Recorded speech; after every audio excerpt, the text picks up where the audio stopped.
Alright, ladies and gentlemen, good afternoon. How are we doing today? It's almost 120 of you guys on this boat. I'm sure we could do better than that. How are we doing today, guys? That was alright. We'll take that.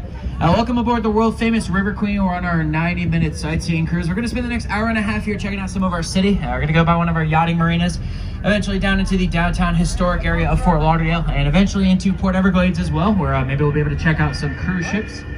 First, couple of quick safety announcements. There's no smoking aboard the boat, guys. Especially important on this boat. It's a wooden boat, so it goes up quickly. So please do not smoke. And of course, that includes all types of smoking. Cigarettes, cigars, e-cigarettes, vapes, and of course, none of that stuff from Colorado either. Life jackets. Plenty of life jackets for everybody here right behind this door to my left. Good news about the life jackets. We've been out here since 1935. We've never used those life jackets once. The bad news is they've been sitting in that closet all the time, so we don't know if they float or what kind of shape they're in. Or no, I'm just kidding, guys. They get them inspected every year. They're good to go. Other than that, while we're underway and you guys are up and about, just kind of be mindful of your footing. We are a free floating vessel, of course, so if we get into a little bit of a kind of rocky wave, stuff like that, just be mindful. Don't want to fall, anybody to fall down, get hurt, anything like that. I'm going to take a quick second here as well to introduce your crew. Up top spinning the wheel, we have Captain Gary. We have your maid on board today. Her name is Miranda. She'll be around here from time to time. You guys have any questions, feel free to ask. Myself, guys, I'm Captain Chris. I'll be acting as your tour guide narrator this evening. And the most important crew member we have is your bartender, Trey. Sounds like a couple of you guys might have met Trey already. So yeah, if you're thirsty, go see him. He'll be happy to make you a drink. If maybe my tour is not as entertaining as you were hoping for, he makes drinks to help with that too. Now we're going to be starting our trip over here on the right side, Bahia Mar Yachting Center, one of the more well-known, most frequented yachting centers in the entire world. At any point in time, you can find about $1 billion worth of yachts over there. That's billion with a B. All the docks they have on this side of the hotel, they have over on the other side as well. So right now you're seeing about half the story. Now for the most part, the people that own these very large yachts will not be seen on their yachts in Fort Lauderdale. If these owners are going to take their boat on a trip, they're going to call up their captain and crew, have them deliver the yacht down to the islands of the Bahamas, somewhere where the water's clear and blue. They will then fly out to those areas, enjoy the yachts in those spots, and the yacht will come back here for storage and maintenance. Yacht owner will fly back to wherever it is that they live. So pretty much anybody you see over here on some of these yachts on the right side are going to be captain and crew.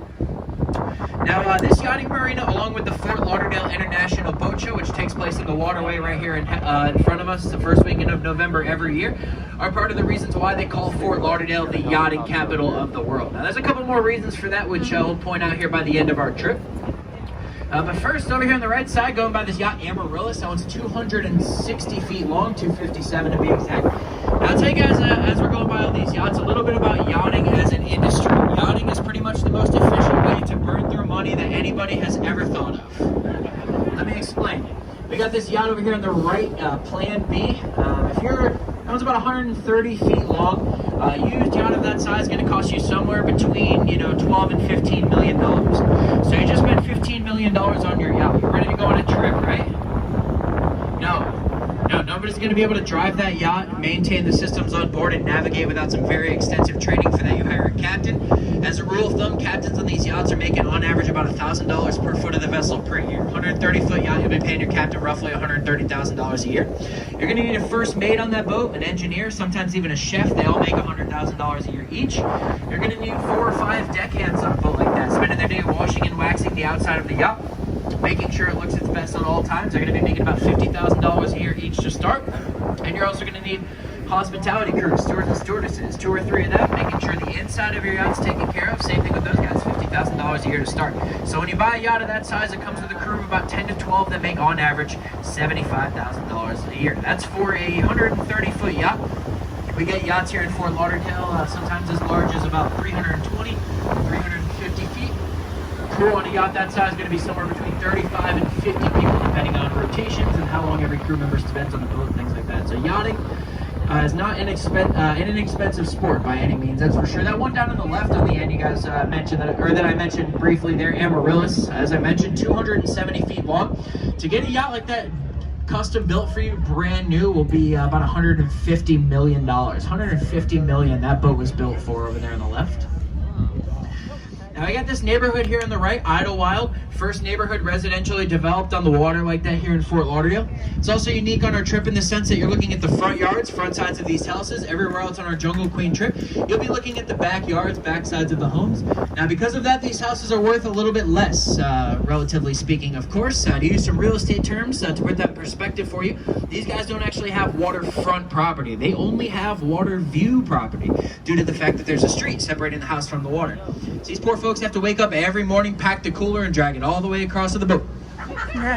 Or so I thought. I was telling this story to a group of folks much like yourselves here a couple weeks ago. Guy in the back raised his hand up, says, "Hey, I live over there." I was like, uh-oh.